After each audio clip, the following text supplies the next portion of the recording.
This just in, you are looking at obviously a very disturbing live shot there. That is the World Trade Center, and we have unconfirmed reports this morning that a plane has crashed into one of the towers of the World Trade Center.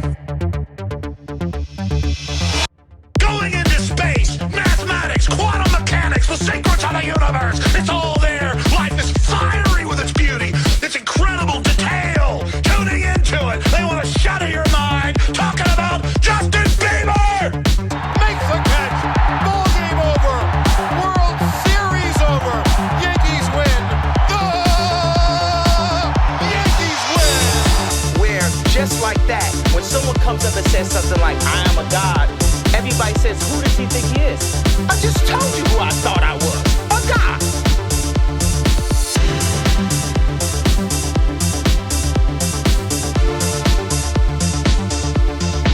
Do not come.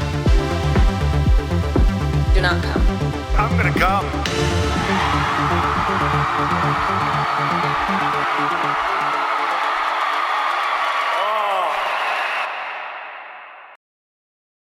All right. Starting off here, what do you call a rapper who only spends 20 minutes in the gym? Lil Pump. Yeah, you think you're fucking funny, kid, don't you? Checking in with you. How's your week going? How are you? How was your weekend? Are you still alive and well? Good, I hope so if you're listening to this garbage. Yeah, man. Haven't done a podcast in about a week, and to be honest with you, it feels good, man. It feels good, man. I'll say why for a couple reasons. First of all, I don't get fucking paid to do this, so I do it whenever the fuck I want. Second of all, I've been a busy man. I got things to do, people to see, and fucking necks to choke. You know what I mean? And third of all is, I just haven't had a lot to talk about. I just, content. I don't want to just always just talk shit, like wasting my breath here. I want to actually talk about stuff, make it enjoyable. So try to gather some content for you guys, and sometimes it takes a little while. So bear with me, I had a great fucking week, man. One of the best weeks of my life. Truly, it was awesome, hands down. Yeah, man, it was sick. So Wednesday, today's Tuesday. So last week on Wednesday was my third time doing stand-up comedy open mic at the Disclaimer Lounge. And they say third time's a charm. And I know why they say that now, because, that was my third time, and I'll tell you what, it was a fucking charm. No, but for real, man, I felt natural up there. I felt like myself. I didn't feel nervous. I barely had to look at my notes, and I was just going off the cup, straight up, off the rip, No cap, busting for real. So it was a lot of fun. I got some laughs, got some chuckies. And, made some new friends along the way, too, which is always nice, So that was on Wednesday, did some open mic, and then listened to some other funny people and other not-so-funny people also. And then what'd we do here? On fucking Thursday night, went back to Rogue Jiu Jitsu, worked on butterfly guard. This week, we're working on butterfly escapes. So each student is given a live butterfly in a cage, and you have to try to not let it escape. I'm kidding. Butterfly escapes, butterfly guard is a move in the sport of Brazilian Jiu Jitsu. Trying to kill people, choke your friends, all that shit. Fun stuff. Friday morning, woke up, got my fucking haircut from my Paisan barber. I only get my hair cut by Paisans. I don't fuck with no Moulignon barbers. Nikki Fades downtown does a sick cut. Charges a lot too, but hey, you pay for what you get. And then Friday, drove out to Charlotte, North Kakalaki to watch my best friend get fucking married. So yes, I went to a wedding 2 weeks ago. That was from my homie Brian and my old roommate. And this weekend was my best friend, J-Boy, Javon Clester. Yeah. Good time, man. Good time. I was honored enough to be included in his wedding. We grew up together, man. Been through a lot together. Seen each other struggle, lost some friends along the way. And this was more or less a fucking celebration of him, man, and his beautiful wife, Anna. So I arrived in Charlotte, went down to Pine Lake Country Club. Beautiful venue. Did the rehearsal. I met some family of his that I haven't met yet. It's extended family. Uncle Mac, cool ass guy, man. Uncle Mike, his father, or should I say his daddy, because they're from Tabor City, used to fucking run moonshine, like for real, like back in the day. And it's actually how NASCAR got started. They were building their cars to evade the police with moonshine. So look into it. It's badass. I like history. And he's a part of that history, man. And saw the whole Klutz gang, Jay, Tyler, fucking Tommy Tyler, the mom and dad, the wife, Victoria, Alex, the kids. Man, it was beautiful. It was beautiful, to say the least. Saw some old friends that I haven't seen in a while. Danny and Morgan, Kyle Keller. It's really cool, really cool. I saw his Aunt Julie's, Uncle Barrett. Met his cousins, Saw Jack again. And, all these people, man. So it was a lot of fun. It was really cool. It was good weather. It was like 70 and sunny out. Did the rehearsal. Then we had the dinner at Roosters. And let me tell you what, man. I've eaten some good food in my life, but whew, damn, that shit was fire. It was like family-style sides. You had this like corn dish. You had collards. You had fucking mac and cheese. I had the fucking salmon with the salad, some cake. This was a classy night, rehearsal dinner night, And then next day, woke up, did it all over again, but it was showtime, baby. Showtime, Anthony Pettis. You know what I mean? On the scene. Went out to Pine Lake Country Club to actually do the deal, dude. I said to him a couple times as all the groomsmen we were walking up, I said to him, dude, this is your last chance, man. You sure? You sure? We could go right now. We could dip out of here. And I was playing with him, obviously, but yeah, it was nice, man. It was really cool. It was a great night. And it was sick, man. The musician, the entertainer, the singer, the wedding singer, right? The wedding singer was this guy. Real Frank Sinatra vibes. Matter of fact, he closed with that New York song by Frank Sinatra. It was sweet. And then, obviously the DJ playing a lot of the hits, eating a lot of the cake, dancing and shit. I don't know, man. I don't drink, so like I'm not a big dancer, but I was out there getting it, a little bit. And we did like the little train thing, you walk around with the train, like 50 people.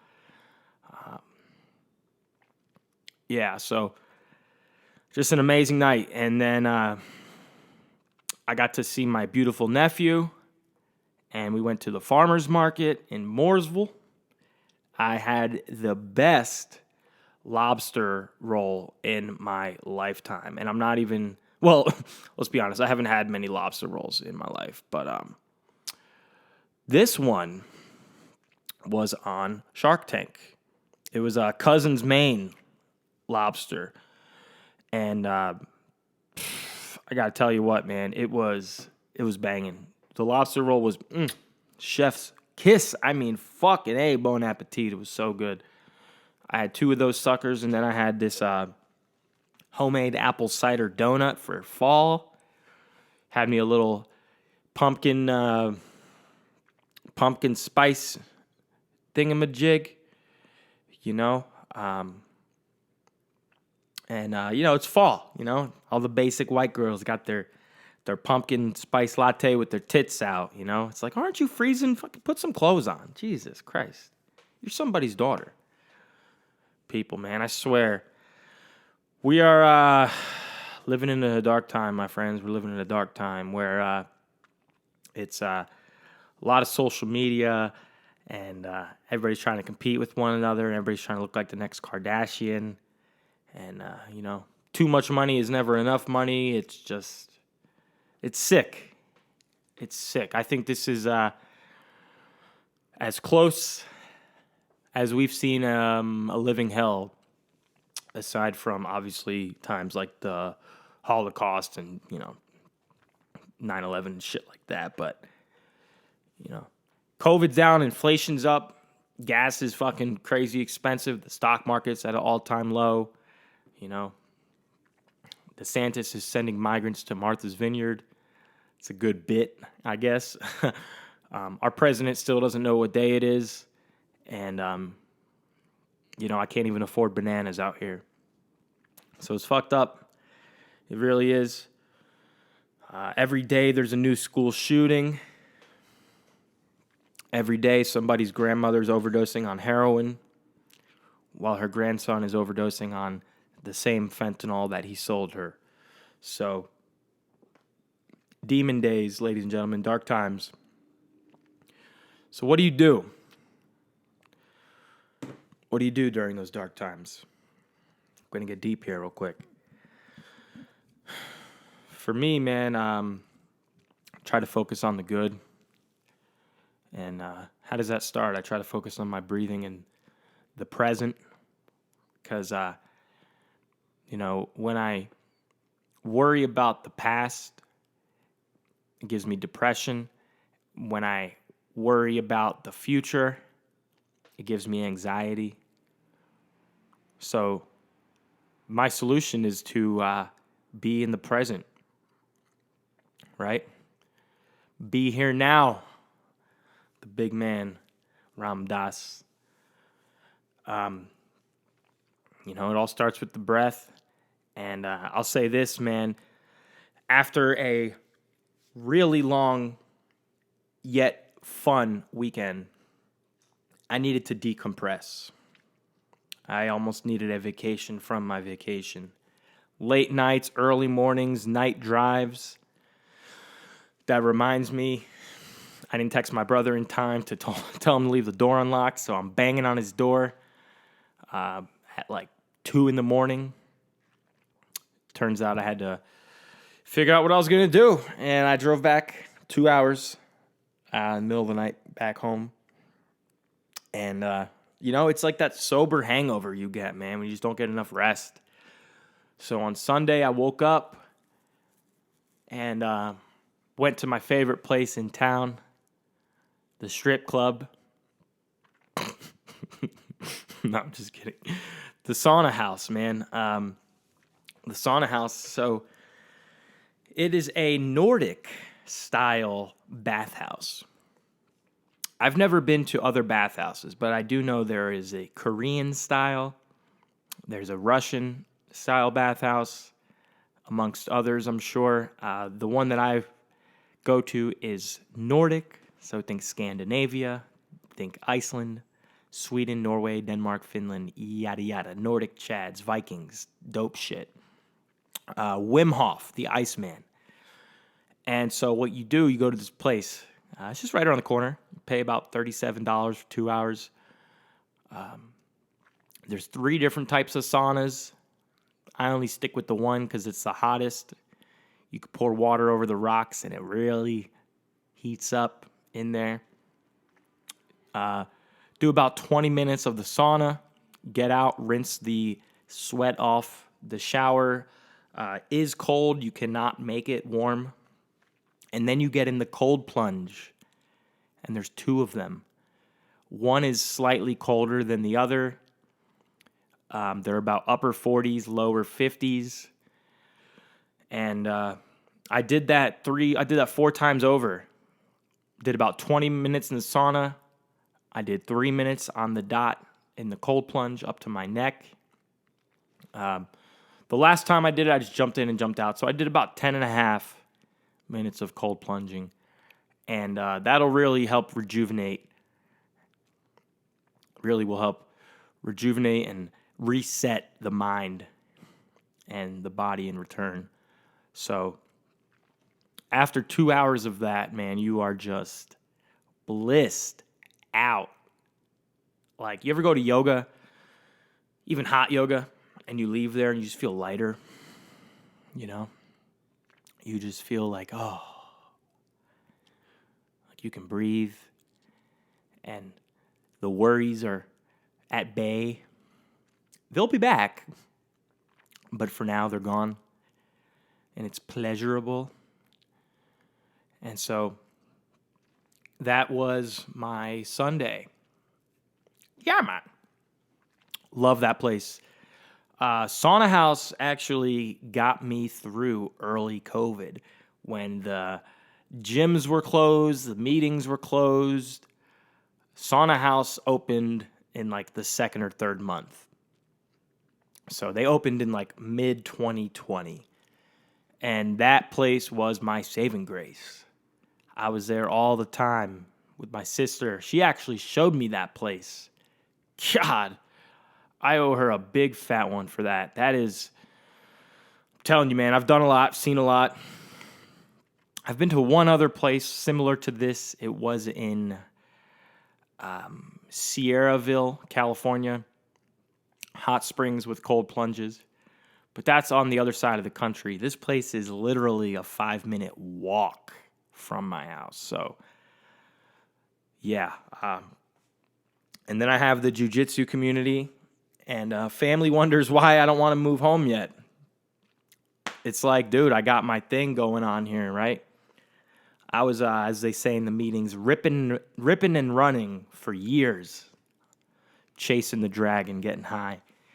And I finally found the dragon, but I don't have to chase anymore. I get to just be with it, and it's my solution.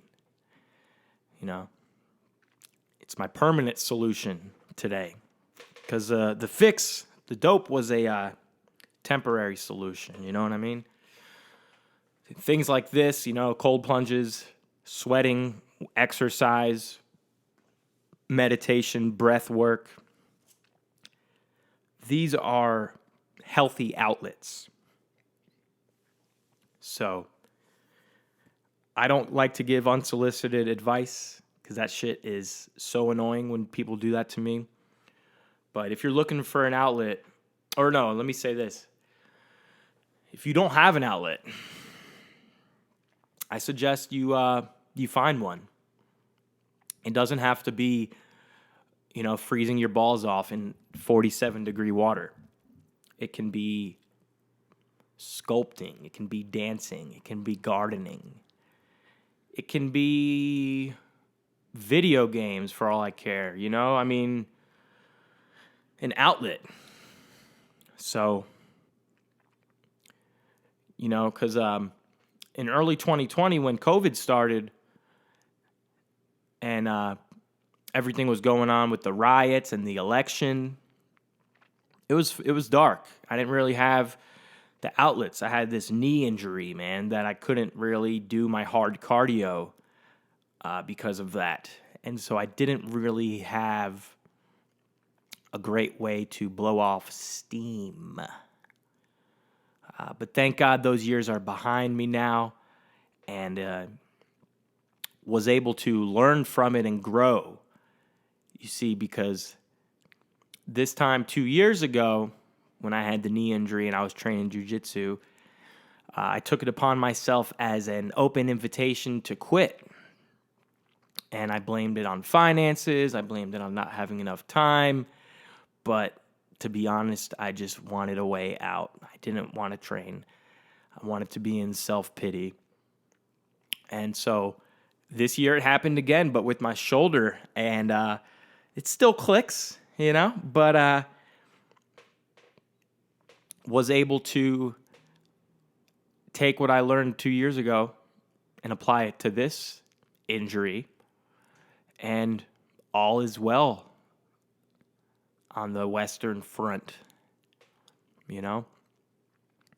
So,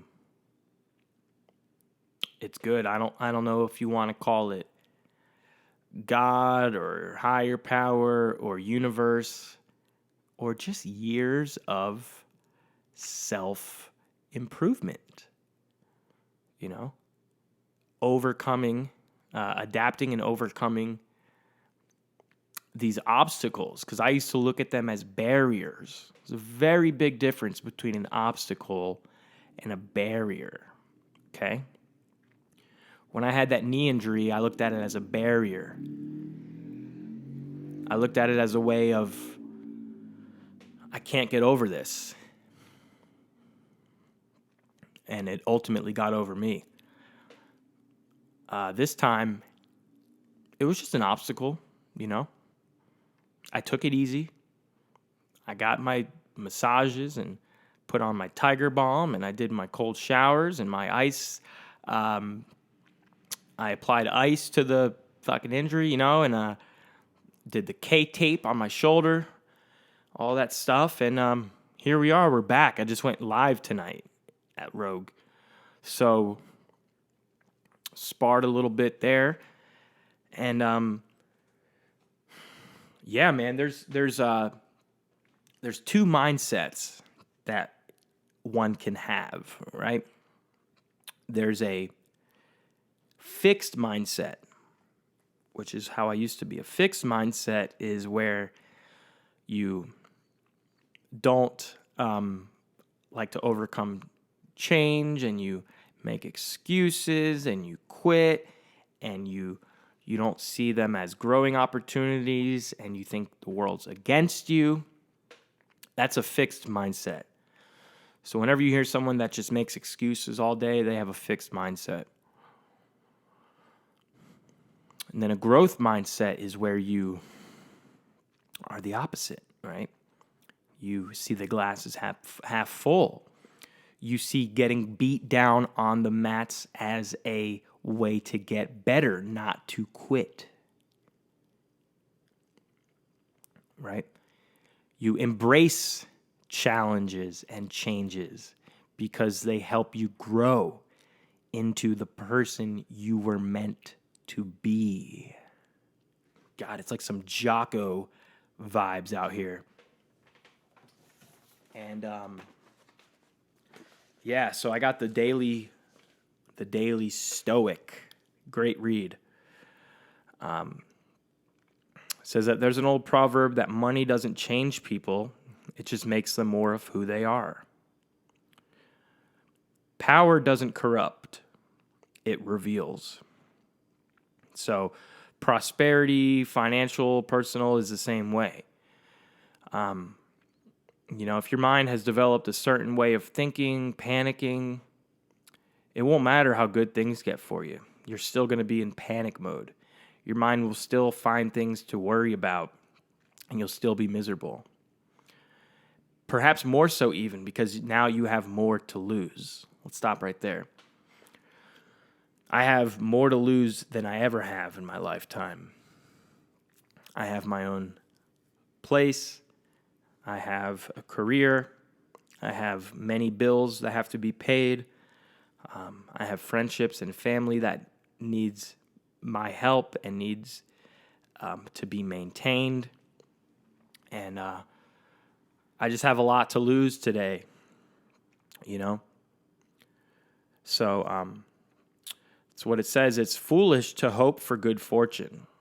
If you were to hope for one thing, you could hope for the strength of character that's able to thrive in good fortune, or better, work for that kind of character and confidence. Consider every action and every thought. Think of them as building blocks of your indestructible character. So yeah, it's like some of the most rich people are the most miserable, man. And some of the poorest people are the most happy. Why is that? It's their character. It's their mindset. So, it's better to have a growth mindset than a fixed mindset. And, the healing journey is one of many. It never ends. I was talking to my friend last night. We're on my balcony, and, she's all like, you're doing great. Look at you. I'm like, man, every day I got to work at it, though. It's not like I'm here, I've arrived, Every day. Get up early. Try to drink some water. Eat healthy. Be a good person. Be nice to people. Think positive thoughts. And sometimes I fall short. Sometimes I stumble. But, it ain't about how hard you fall. It's about how you fucking get back up, man. It doesn't matter if you fall 7 times. Get up 8. It's as simple as that.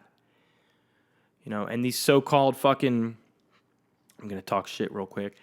These philosophers, these doctorates of philosophy, they want to have their own theories of people and how they can, how much we can take and, all this shit. It's like,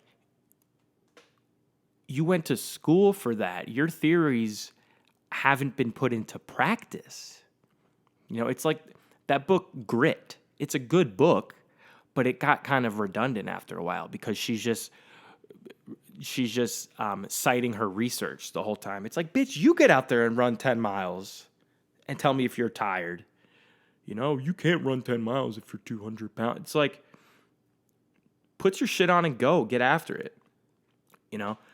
My friend Nick, I love his bio on his Instagram. It was the shortest answer is doing the thing. That's it. But at the same time, it's kind of a dichotomy because there's no 4 steps to this or 3 steps to success. There's no easy way out. So it's simple when you apply it into practice, but it's complicated, and we're complicated people, So these theories and these doctors and these gurus and these self-help books, sure, they're good. I mean, they're going to give you a little bit of insight. But at the end of the day, you are the person that has to go through with it, not fucking Michael Singer. You know what I mean? It's like, they say about anything, any theory. It's not impossible. Like, these people who claim to be New York Times best-selling authors. It's like, you went to fucking Cornell for a doctorate, and then you went to Columbia Law School. So it's like, you're a formal, you're one of the educated folk, You're an intellect. And it's like that other saying, man, formal education will make you a living, but self-education will make you a fortune. These scholars and these academics want to say that they have the right answers because they have a fucking 2 letters next to their name. It's like, if I'm stuck in a hole and I can't get out, this is a metaphor for recovery. And I'm struggling, I can't get out. Pastor walks up. He says, my brother, let me pray for you, help you get out of this hole. I don't get out of the hole still. He just prayed for me, And then a psychiatrist comes up and he says, here, let me give you this to take. This will help you get out of that hole. It's like, okay, I took something, but I'm still in the hole. And then someone stumbles around and they jump in the hole with me. And I go, what the fuck are you doing? Now we're both in this hole.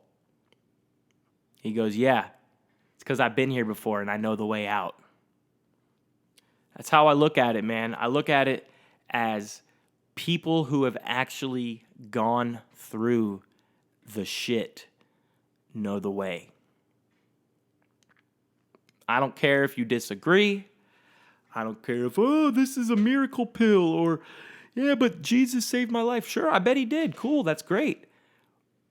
But what are you doing in actual practice to help yourself out of the hole? It's like you can pray on your knees for a sandwich, okay? You could say, I'm hungry. God bless me with a sandwich. You still have to get up and go to the fucking kitchen and make the goddamn sandwich yourself, or go to Subway and have some girl make your sandwich for you. You know, I saw my ex-girlfriend working at Subway. She had to make me a sandwich. No, but all right, so either you follow me or you don't. You know, I don't really care. You know, I know what I'm saying here, and I've been through it. And I know other people who have been through it. And there's also a lot of clowns out there who've even been through it, who are now having this holier than thou mentality, mindset, like they are better than, or you're worse than because you haven't, you know, done what they done or whatever the fuck. Just saying, you know, man, it's like we're all fucked up. Nobody really knows what they're doing. One of the best insights I got was a few months ago hanging out with my therapist, and, you know, we connected over some tendencies that we both do. And I said, dude, you're a therapist. What? I thought you, like, had the answers to this thing. Well, he says, you know, I might. You know, he's the guy who can jump in the hole and help you get out. But he still goes in that hole himself. So he still needs people to pull him out. So no one is God except for God himself.